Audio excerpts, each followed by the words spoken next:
from MicrobeTV, this is TWiP, This Week in Parasitism, episode 268, recorded on October 24th, 2025.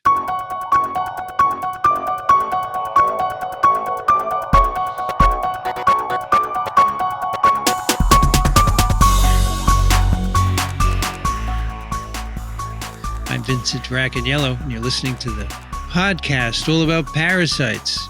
Joining me today from New York, Daniel Griffin. Hello, everyone.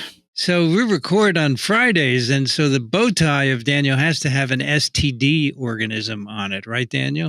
So it's interesting. This one is a sexually transmitted infection themed bow tie, which apparently it's supposed to be gonorrhea, but if people look closely, it's roses, and then there's like all these connections. So it's really about the whole, social network involved in the transmission of sexually transmitted. So what is it? You give roses to your partner? Is that the idea? Well, the whole it's Friday night, and here's a rose and a nice dinner, and then you might give them something else.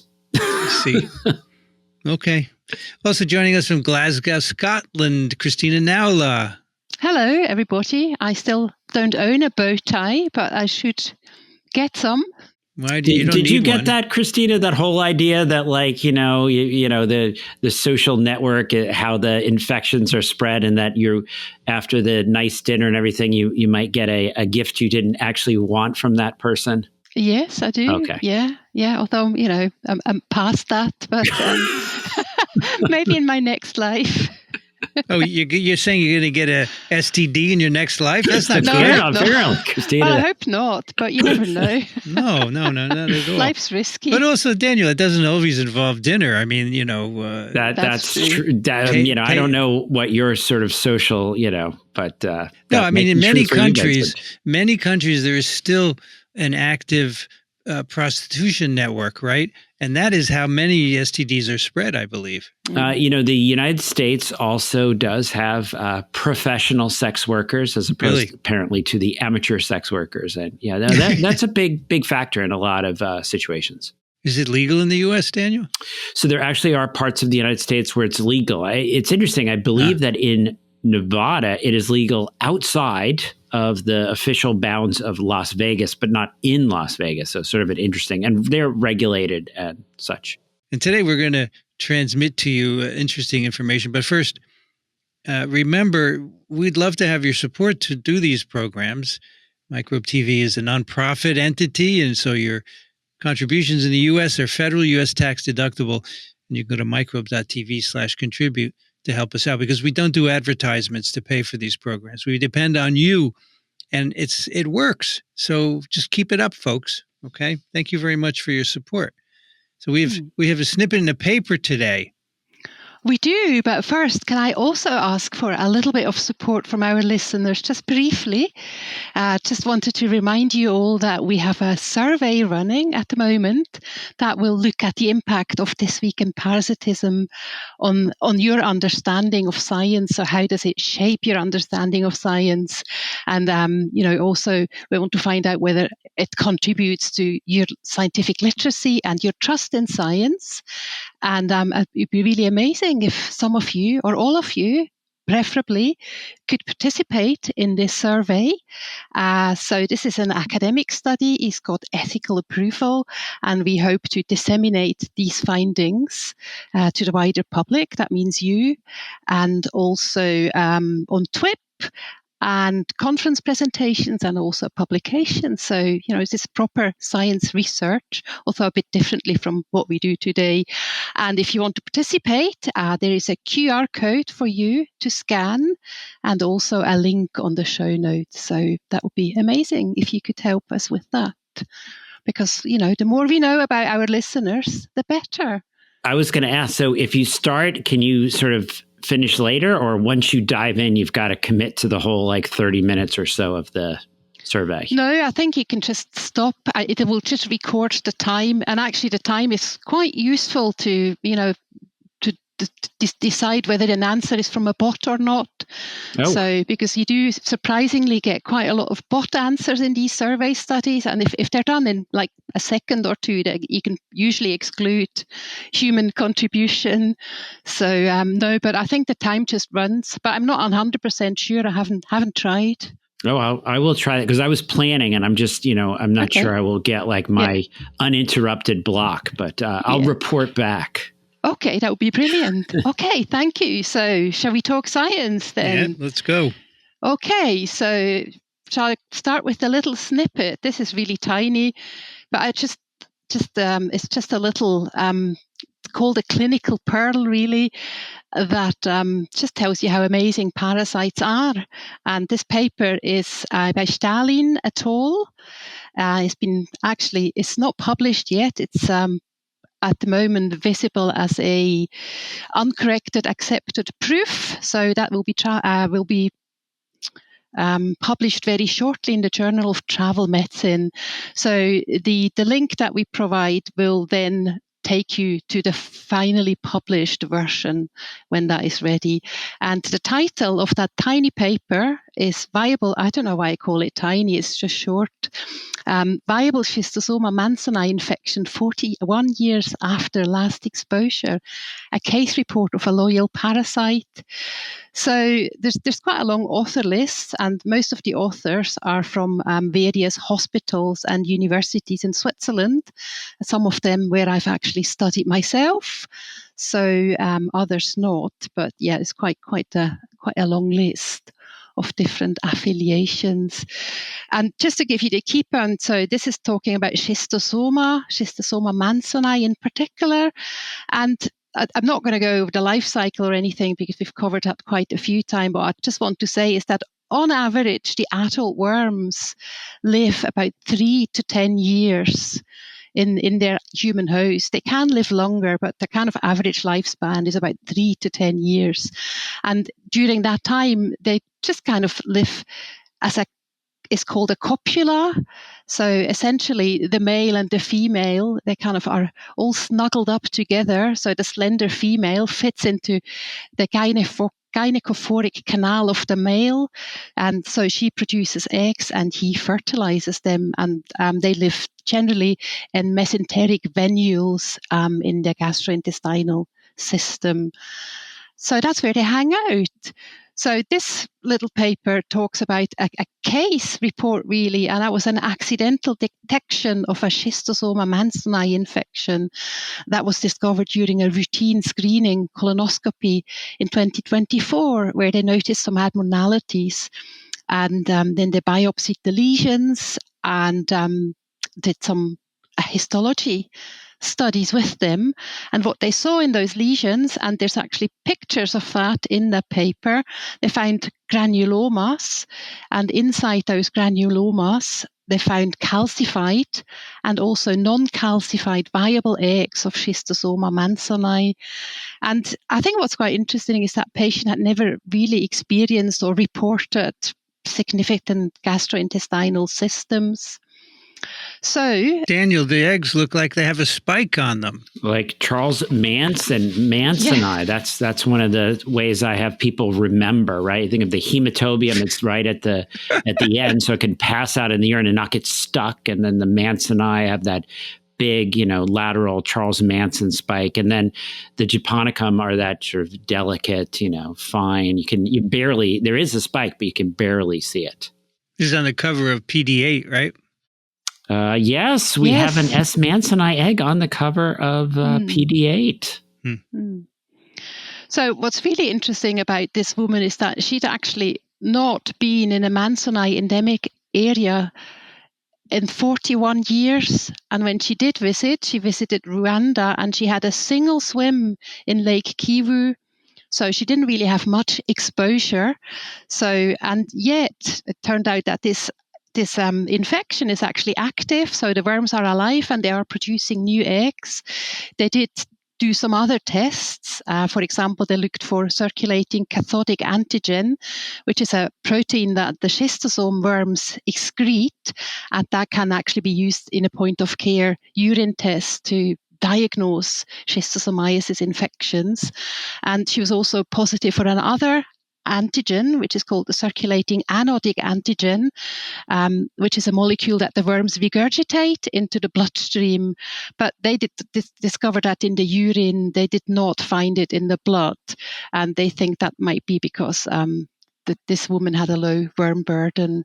So she didn't really have any pathology other than those small lesions in the that were seen on colonoscopy. I think it's the sigmoid colon, and that probably may also suggest that, well, firstly, that the worms were lodged in the branches there of the inferior mesenteric venous system, which drains that section of the colon. So, and she probably also had only very few worms.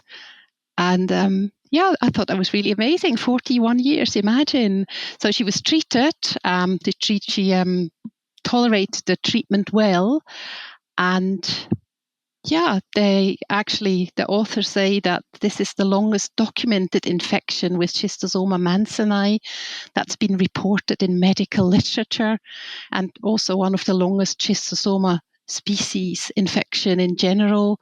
They do actually provide a table with 3 other publications, and they beat the other longest one by just 3 years.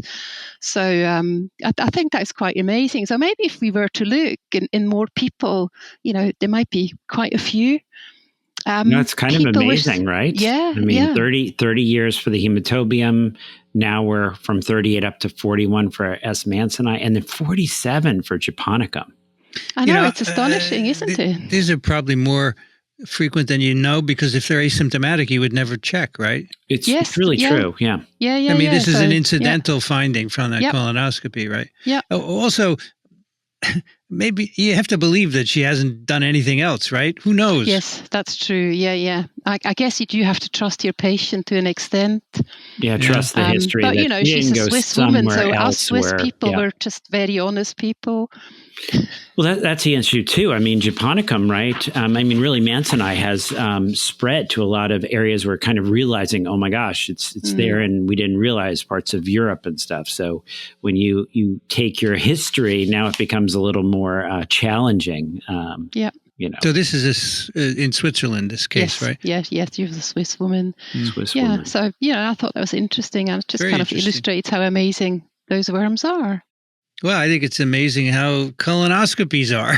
No, that's true as well. Yeah, although they don't really never do know them what you're going to find here now. We have to send in fecal samples instead of regular colonoscopies from a certain age onward.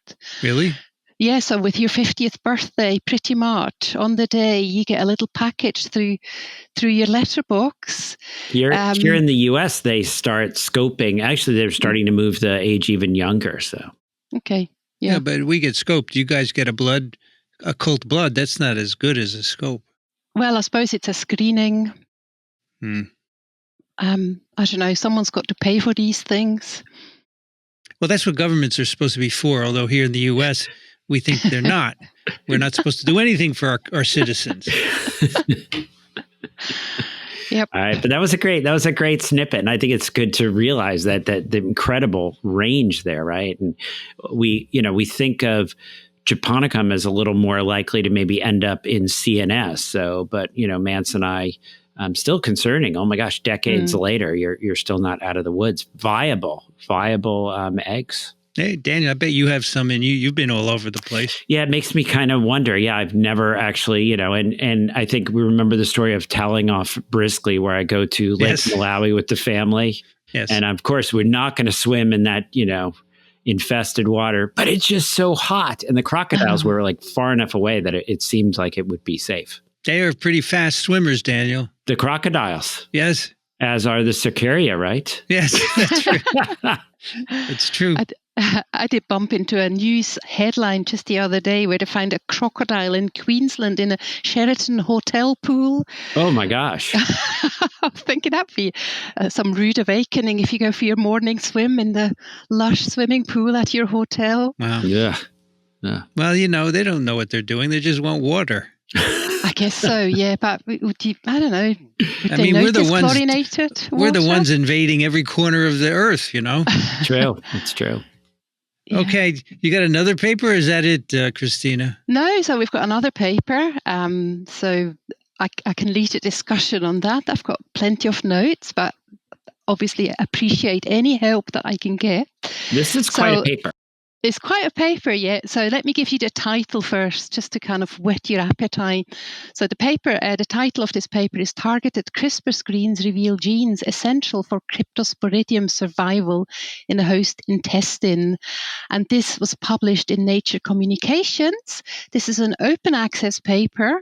So if anyone wants to follow the discussion with the paper open, you should pause now and click on the link that we provide and open the paper up so you can follow us.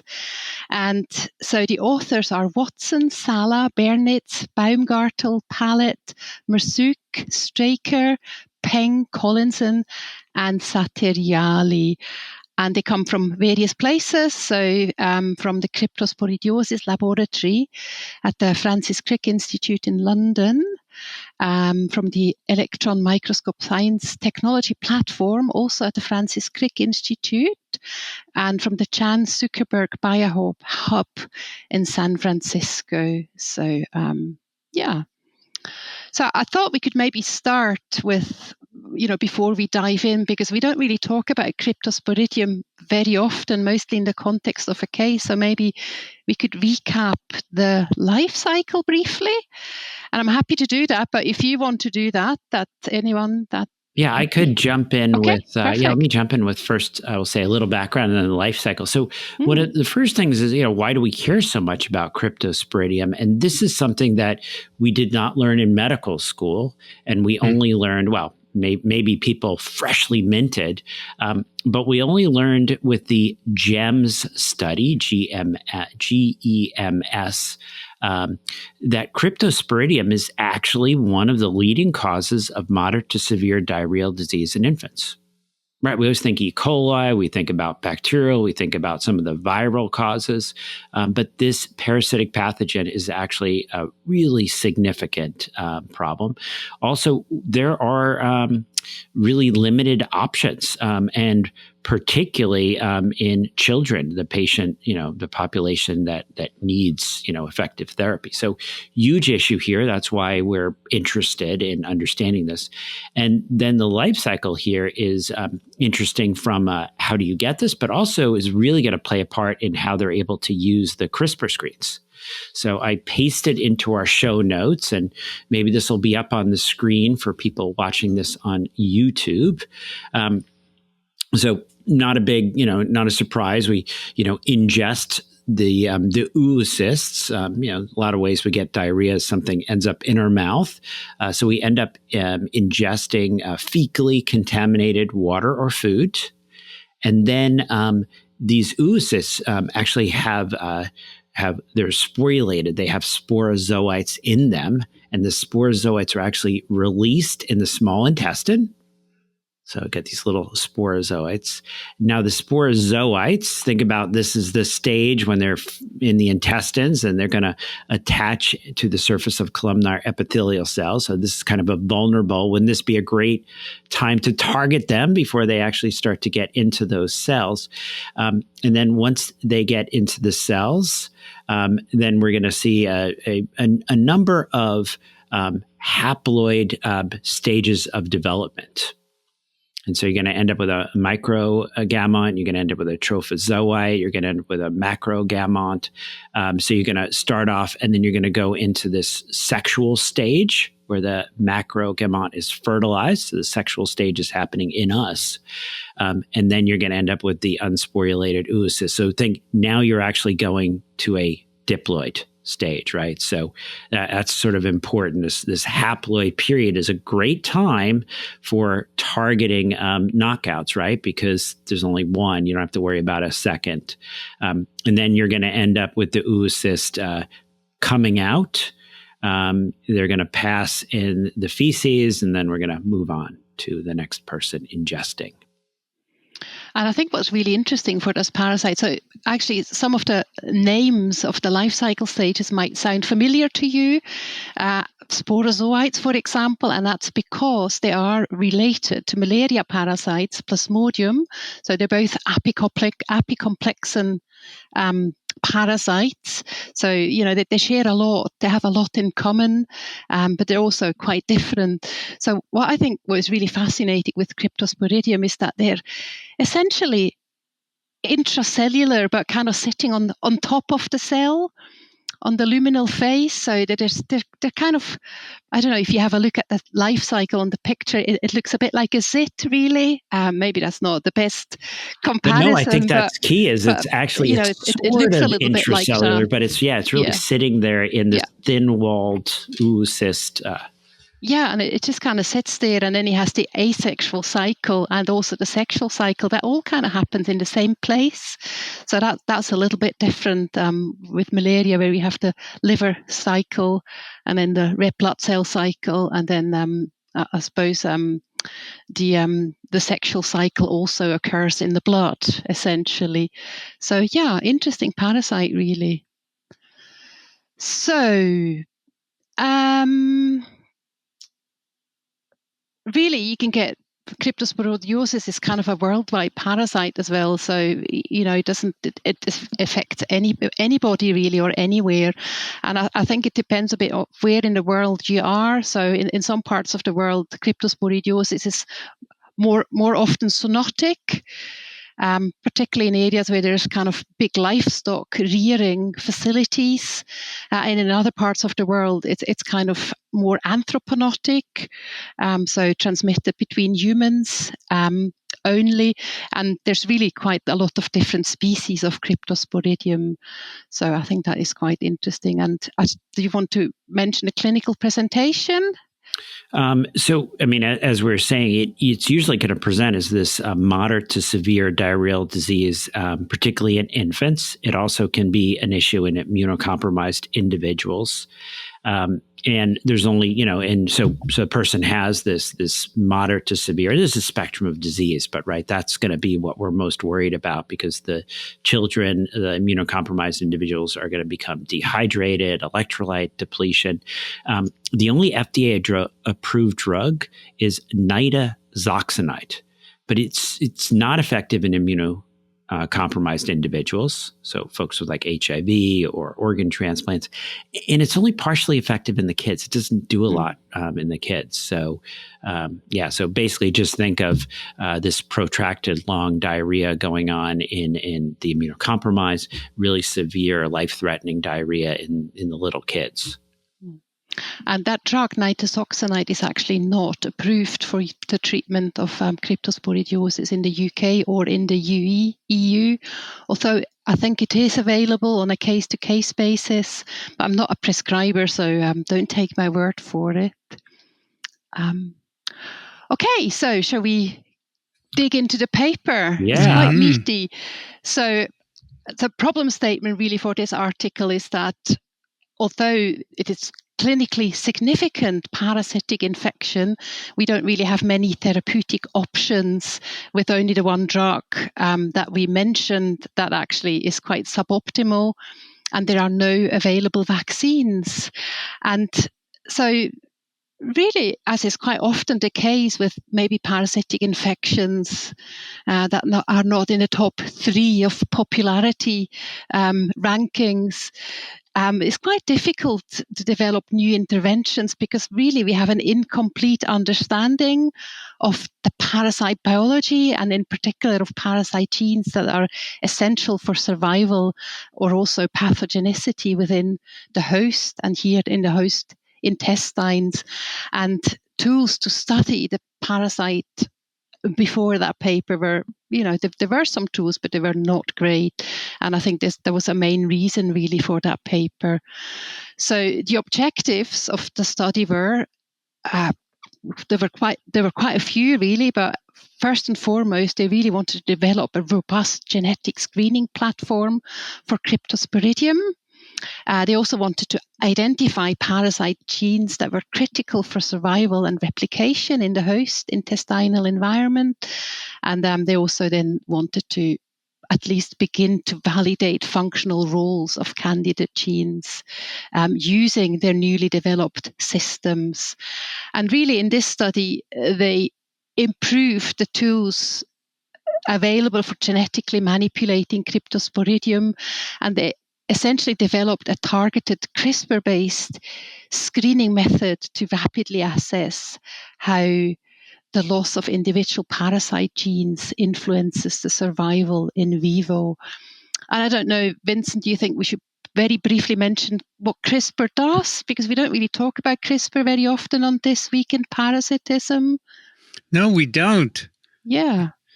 CRISPR is a way of doing gene editing in organism. It's a repurposed bacterial defense system where basically you can insert into an organism a couple of enzymes and a target sequence.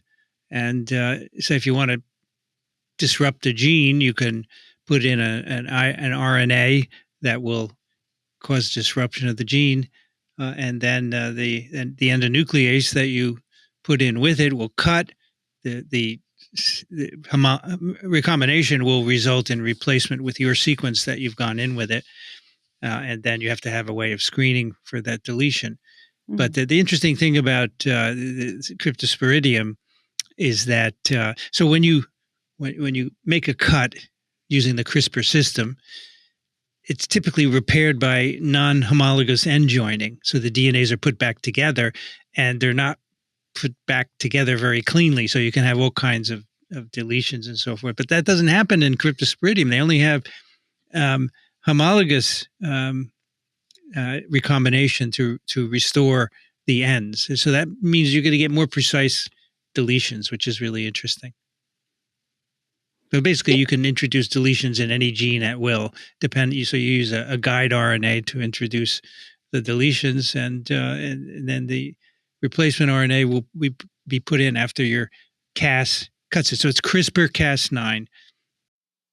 It's phenomenal technology. The idea that you can actually go in and just start cutting out genes, cut it out and see what happens, and then potentially put it back in and see if you undo what you think you cut out. Yeah.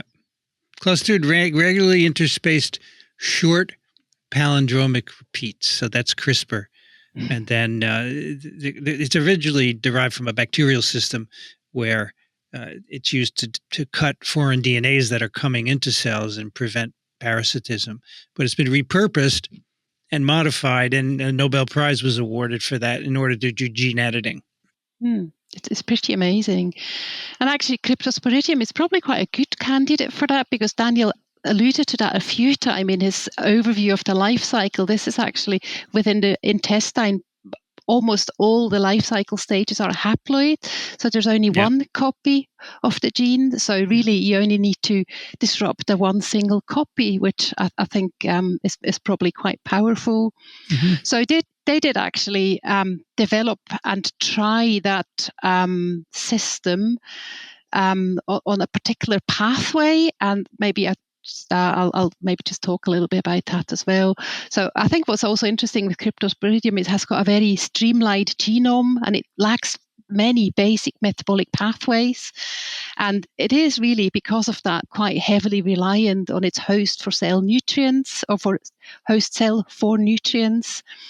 And I think this is particularly evident in the nucleotide salvage pathway, which is essentially the biochemical process that cells use to recycle nucleotides from degraded nucleic acids or free bases, rather than making them from scratch. So Cryptosporidium is believed to be capable of scavenging both nucleotides and nucleotide precursors from the host.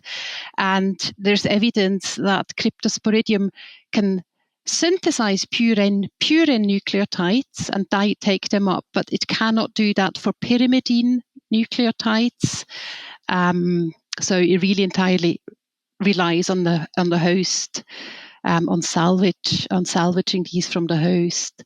And this is probably a reason just as an aside, right, maybe classic antifolate drugs such pyrimethamine and sulfotoxin, which are used, for example, to treat toxoplasmosis, which is also an apicomplexan parasite, do not work or are not efficient on that parasite. Anyway, so for this initial part of the paper, they designed a targeted CRISPR-based approach to systematically disrupt selected parasite genes, and the screen focused on these pyrimidine salvage pathways. And also in a second part, which we come to later, they also looked at genes that were previously proposed as vaccine candidates. So they did the experiments in vitro and in vivo. So I'll talk to you about how they make that CRISPR, but I just want to briefly say how they actually then assess them. So they used cultured epithelium cells and a mouse model to determine the impact of these CRISPR knockouts on parasite replication, motility, and reinfection capacity. So it's always good to have, more than one system to test. And they also then did phenotypic analysis. So they would do replication assays and motility tests, and they measured how efficient these parasites were at reinfecting a neighboring epithelial cells. So I think that's where we are. Okay, so let's look at these iterative improvements to improve Cryptosporidium genetic manipulation. So I won't go into much details because we don't have many hours for that, and I think it took me quite a few hours to actually read through the paper and understand it all, so I'll just try and keep it quite short. So the first set experiments aimed to make genetic manipulation more efficient, and this was really done firstly by improving the transfection efficiency, and that essentially means that more DNA is taken up into the Cryptosporidium cells. And actually transfection, I think, is done by electroporation. So they subject the sporozoites, I think it was the sporozoites, to a oocysts. The oocysts, thank you, sorry, got that wrong. So essentially they give them an electric shock, which kind of makes the membranes permeable and the DNA can then enter. Oh, sorry. They actually use the oocysts to make sporozoites, which they okay, and then they electrocuted essentially the sporozoites. Yeah, I wasn't completely wrong. Great. Okay, thank you. But they don't kill them; they just electrocute them. Yeah. They just kind of, they just give them a wee. It's really electroporation, right? Creating little holes with the electrical. Yeah. I used to do that with Leishmania and trypanosomes, actually. It was sometimes you would get a little arc and then you knew it went all wrong and you had to start from scratch. They make little devices you can actually... Yeah. So they also determined the best way to efficiently integrate a gene into a specific locus. And to do that, they kind of assess different length of these little pits of homologous DNA that was then needed for homologous, I just lost the word, homologous recombination. And they found that the best length of these short stretches of DNA was 50 base pairs.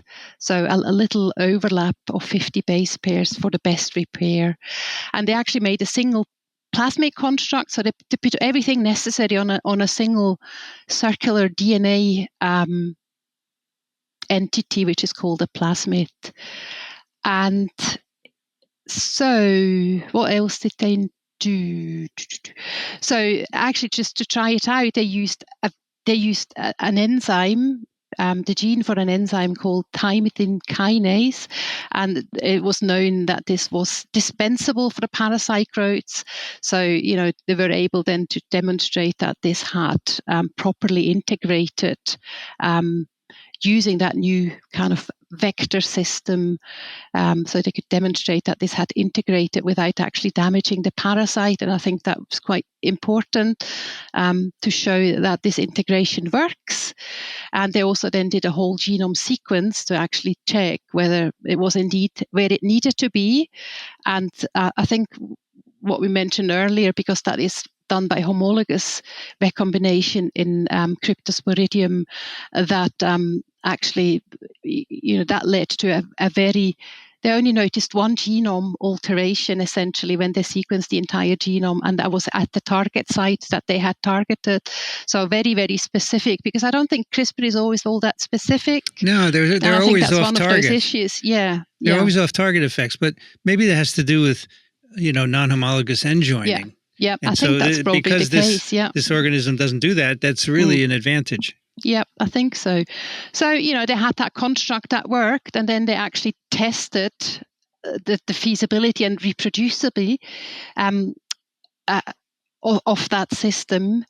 So they wanted to do a pilot screen that actually looked at 11 genes in that pyrimidine salvage pathway that I mentioned earlier. And so they either used 1 or 2 vectors per gene. I suppose they just wanted to find out what was more efficient. And essentially they replaced each of those 11 genes with a luciferase genes that would produce light. So you could detect that by fluorescence microscopy. It wouldn't just emit light as it is. You had to actually use fluorescence microscopy to detect that. And they did that in mice, but also in culture. And so for that feasibility test, they actually detected the luminescence in mouse poo. And then they isolated parasites from this, and they extracted the DNA. And then to measure the number of parasites, they amplified the barcodes that were integrated or inserted into the CRISPR construct. So that was little defined DNA sequences that then they could use to amplify that region of the construct. And I think they call that an enrichment score, or how much an enrichment fold. And essentially a higher enrichment fold or an enrichment score means that there are more parasites, which means that the gene in the pyrimidine pathway is maybe not needed for survival. So, and actually, if you have the paper open, you could just look at figure 1. E is only E to G, so let's not look at all the different plasmid constructs, but let's have a look at figure F. So you can see that really quite nicely. So there you have purple bars, and the purple bars essentially indicate that there is a negative impact on parasite survival when that gene is removed, and the green on the other side means that if there is maybe some effect, but not much, not on the parasite survival. So I think that's visually really quite nice. So we can see of those 11 genes that they tested there, three didn't really have an effect or a minimal effect, whereas the other 8 did. And then if you look at the figure next to it, they could also kind of determine the confidence of their result. So, and the bigger the circle essentially was in that figure, the more confident they are that that result is reproducible and can be trusted. So that essentially demonstrated that new CRISPR approach that they developed was working okay. Is that okay so far? Do you have any questions or anything to add? So far, so good. Yeah, I mean, I guess you have to be like a molecular biologist to understand CRISPR. You've got to be a biochemist and understand the pyrimidine salvage pathways and all the different kinases that are involved to sort of understand why they're targeting these specifics. But yeah, so far so good. Good. Okay. So they also then wanted to validate the results from that screen just to make sure, they were on the right track. And then they actually used a different system, which they also improved upon, to remove the genes at their genomic location. So essentially they were making knockouts in a different way from CRISPR. So I'm going to skip over the improvement steps that to take, because that is really quite technical, but you can, of course, read the paper if you want to. to simplify really a complicated story, the method allows them to put the gene in there and no, let me rephrase that. So the method actually allowed them to induce the excision of the gene of interest while it was in place. So you would you would insert the gene plus lots of other bits and pieces in the target locus, but they would only then add a drug, rapamycin, to the system, and that would then kick off the excision of that gene. So they would create the knockouts after the fact, because in a traditional knockout, you really kind of replace a gene with something else. But obviously that is quite challenging if you have a gene that is essential. So I was thinking that was kind of key to understanding the figure, knowing that, because you'll see in the figures when we get to the next figure that, RAP negative, RAP positive. And so adding the rapamycin turns on, gives you basically the excision that we were doing before with CRISPR. Yeah. It's just using a different system now. Yes. Yep. Yeah. Right? So this is just really to validate the Lux. results, I think, essentially. The Cre recombinase, which actually, where is Jolie telling us about the bacteriophage that this came from? And yeah. All the cool history. So it's actually Cre-Lox. So Cre is the enzyme, and it cuts at LOX sequences. So you can insert LOX sequences into whatever gene you want to take out. And then you express the Cre recombinase, and it will do that. And that can be induced by rapamycin, which causes dimerization of the Cre. And by the way, Cre stands for cream cheese, and LOX, well, you know what LOX is. I don't. You don't know what LOX is? It's a smoked salmon that you slice and you put on bagels with cream cheese. Oh, like Gravelax. Yeah, that's right. Yeah, is that really the history of where they came up? That's where the name came from, cream cheese and LOX. That's so funny. Well, biologists are funny people. We are. It's a big tool in immunology. Yes. So you can do inducible excision, because if you simply cut out a gene with CRISPR, if it's needed, it's going to be lethal, and you can't grow them. So you can turn it on and cut it out, and then you can study it, and it's important. Yeah. Pick a stage and say, right now I'm going to turn on the Cre recombinase. Yeah. And so they described that process for an enzyme called ribonucleotide reductase, which the screen that they did previously with CRISPR identified as important for parasite fitness and survival. So they tried to knock that out. By traditional method, they could not get parasites that survive. So that also confirmed that this was actually an important enzyme for these parasites. So, and then as a control, they used thymidine kinase, which has been shown in the screen not to be essential. And they did this both in cultured cells and also in mice. And in vitro, so in the culture cells, the deletion of the thymidine kinase, essentially the control, led to no growth defect when that excision was induced, but the deletion of the ribonucleotide reductase that really attenuated parasite growth by 24 hours after infection. And that's seen in figure 2. So you can see here on the left in that figure, if you're following us, you can see again in green and purple. They're really consistent with the coloring. I really like that. And they also use colors that I think are acceptable for people with various color blindnesses. So that should be detectable. So you can see here, they have 3 time points, really, 6 hours, 24 hours, and 48 hours. And then they have one where they have the controls that is not induced, and then they have the induced plus in green. And you can see, really, there is no difference between the non-induced and the induced cells for the control gene that they use. But you can see on the other side in the purple bars, you can see that they very quickly divert. So after 6 hours, you can't really see a difference. But then already after 24 hours, you can see that those parasites don't really survive very well at all. So, so essentially, they kind of came to the same conclusions using a different approach. So they demonstrated that ribonucleotide reductase is indeed essential for parasite survival, which they had seen in the CRISPR. And because they are kind of validating these new methods, I think it's quite good to double that up and really have some confidence in the methods that you are then going to be using. So that set the methods up. And unless you have any questions, I'll just power on.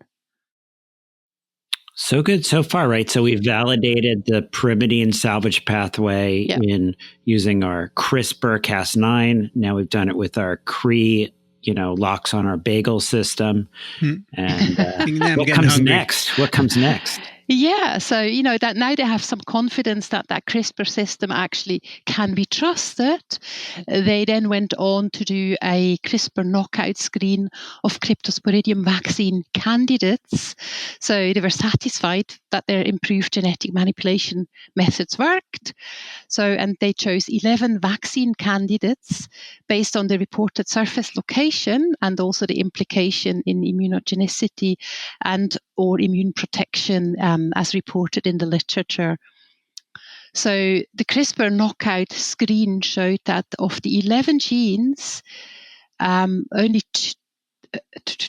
two had little impact on parasite fitness. So most of these genes, essentially 9 of these genes were important in one way or the other. I should have started with the big impact, not with the kind of negative impact there. So 9 of these genes impacted the parasite fitness to some extent, and the other 2 did not. And they expressed that again in a kind of nice figure. And I think, is that figure 3?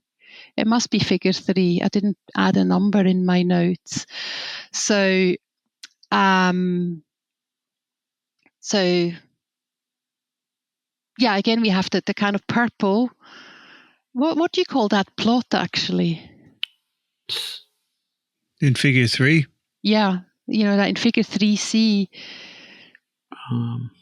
Anyway, it doesn't matter what the type of plot is called, but you have 4 quadrants essentially, and in the bottom left quadrant you have the genes that are seen to be important for parasite survival, and they're actually then going to focus on one of those in particular for their follow-up experiments. And if you are looking at the figure, this is the gene with the biggest purple circle, and it is called immune dominant antigen 23. So it's the big circle because it has the lowest fitness if you knock it out. No, the circle size indicates the confidence that they have in that result, so that this is a true result, I suppose. Well, according to the color, it says lower fitness. So the color is lower relative fitness. Is that right? Yes, the color. I think the color from purple to green. It's a weird figure, right? Because the darker purple is the lower fitness. Yeah. So all those in the lower left quad is confidence. Yeah. Okay. So I suppose they went with a gene that have quite a high confidence. Right. I would assume. I don't know. It might have just not been the by most chance. robust, but the one they're most confident of. Yeah. So this is a vaccine candidate, which means that it's needed for fitness, then that would be good for a vaccine candidate. Yeah. Yep. Essentially. So they focused on that immune dominant antigen 23, short CP23, and you can see that in figure 3C in the purple section. So actually that gene had moderate to high impact on parasite fitness, so it's probably quite important. And this has been shown previously to be a leading vaccine candidate. But actually, that's been shown, but we know very little about the function of that antigen, and which is why it is really useful to find out more using a knockout of these genes. So they were able then to use their second system to make an inducible knockout of CP23, which they again tested in culture and in mice. And when you then induced the excision, so when you induced the knocking out of that genes, of that CP23, that really caused a significant decrease in parasite growth after 24 hours. And that's seen in figure 4C, if you are still following. So I think that is really quite nice. And then figure 4D shows essentially the same in mice. So in mice, the induced excision completely blocked parasite growth. And that supports the idea, or, supports the previous CRISPR finding that CP23 is really essential for parasite survival. So they then started looking a little bit at the function of CP23. So this had been previously reported to be on the surface of the sporozoites, also in the sporozoite trails, and it's predicted to localize to the micronemes. And I think, I probably need to explain what sporozoite trails are, and also the micronemes. So the sporozoites are motile, and they can move across a surface in a kind of a gliding motion. It's called gliding motility, actually. And when they glide, they secrete proteins, and these proteins can form visible trails when detected with fluorescence. So that's these sporozoite trails that they refer to. So these trails, when you visualize them, that indicates motility, and motility is essential for cell invasion, and therefore also essential for parasite transmission. And just for good measure, the micronemes, where this has also been thought to localize, these are secretory organelles that are found in apicoplinks and parasites. So you'd find those organelles in Cryptosporidium, but also in Toxoplasma and Plasmodium. And essentially, they're bags of secretory proteins that I suppose then are secreted. So they did some fluorescence microscopy imaging, because there's a good antibody to analyze the location of CP23, and they found that it localizes to the pellicle throughout the life cycle. And that's actually something I had to look up. So this is essentially a plasma membrane and an underlying inner membrane complex together. And that inner membrane complex is kind of made out of flattened sacs called alveoli that runs at the end, along the entire length of the parasites. And this is critical for motility and invasion, among other things. But they couldn't see location inside the micronemes. And they did also do some electron microscopy just to check if they maybe just missed it. But they could again see that there's CP23 localized in the pellicle, but not the microneme. And they also found no evidence of CP23 in the sporozoite trail. So I think what they demonstrated here is, despite previous work showing that this might be a surface antigen, is actually not localized on the surface at all. So that's quite interesting. Yeah, this was a part that I was sort of trying to struggle with, right? Because, previously published studies, there's the idea you have this pellicle, right? This outer protective layer, right? With the kind of two layers to it, right? So there's like an outer and then a sort of an inner. And the whole idea, sort of going into this, was that CP23 is on the pellicle. You make antibodies to it. Those are protective in prior studies. But then they're saying that their data supports an internal localization. So is there maybe some kind of a trafficking, right? So, maybe it's on the surface and it's trafficked in, because otherwise you'd sort of try to figure out how could IgA and IgG correlate with protection in the clinic if this was an internal target, because antibodies can't get into. So that was what I was sort of thinking, probably what was going on, because you get this, it traffics up to the surface. That's when it can get targeted. It gets targeted by the antibody, and now it's targeted and it can't invade because it's on that pellicle surface. So I think in terms of function, what they essentially showed, kind of what the function, they don't give an exact function, but they actually tested the reinfection ability of those mutants. And so if they induce that CP23 gene excision, they demonstrated that they were essentially not able to as efficiently reinfect new intestinal cells. Mm-hmm. And there's a nice figure really that shows that, but I think I need to speed up a little bit because we need to finish soon. So yeah, they say reinfection. So I guess it can get in once, but then it can't get in again, which does maybe work with the trafficking. It's on the surface, the antibody binds, it gets pulled in, and something happens once it's been pulled inside. Mm. Well, the interesting thing is that it seems to affect the gliding of the, or the motility of the parasite, right? And which involves an actomyosin-based complex that they call the glidosome. So somehow this protein's involved in its function. Yeah, interesting. Yeah. So, we have some idea, but I think we really need to learn a lot more about that gene. And actually, I was actually also thinking about that intracellular location. And I suppose, because it has been shown to be immunogenic previously, I suppose that just essentially means that this is T-cell mediated.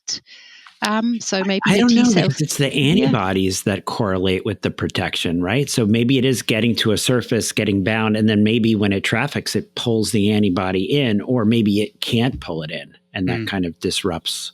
Yeah. Yeah, I don't know. Yeah. So. And then it can't glide. So maybe it does what it's supposed to. It gets out, but now it can't get to that next invasion step. Yeah. So, but actually, I did have a wee look at the what kind of immune response it is really needed to clear a Cryptosporidium infection. And I think the literature suggests that antibody-based immunity is not necessary for the resolution of infection. Yeah, you're interested. I mean, because we see this in a lot of people with T-cell immunocompromise, like our HIV population, and also, like, as we talked about with organ transplants. So, it's a deficiency in T-cell that results in these chronic infections and vulnerability. So, despite the correlation with IgA and IgG, I would agree. I think T cells are critical. And actually, they used the monoclonal anti-CP3 antibody in this study for imaging, and this antibody is not able to block parasite attachment to the cell or invasion into the cell.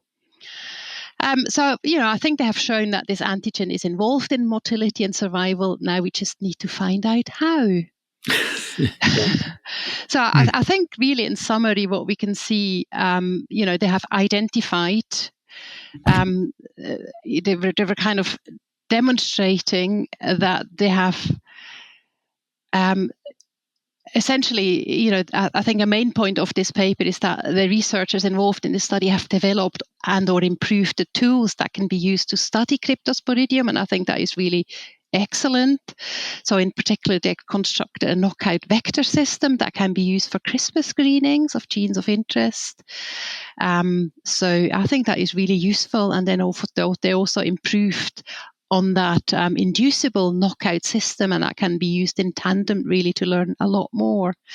So I think that is really quite good. So I think that was quite a paper, Christina. I know, yeah. So really, the take-home message is really, that CRISPR-based platform represents a significant methodological advance. Yeah. So we can now starting to systematically interrogate parasite gene function and really make maybe discovery of novel drug and vaccine targets a bit quicker. And also the other good take-home message is really that CP23 is a critical factor for parasite transmission within the host intestine and highlighting motility as a potential therapeutic target. So, So now people can get to work. All right. Yes. Because we do. Yeah, we need tools. We need tools. Yeah. So I don't know how many people work on Cryptosporidium, but I know a few, but we maybe should get someone on the podcast. Not enough. We need more, considering we appreciate it now as such a global burden. It was a few years ago. There was a researcher who came to Columbia, was actually sort of putting in context how critically important this organism was, and just how the funding and resources were not appropriate considering. I suppose it is a difficult parasite to work with.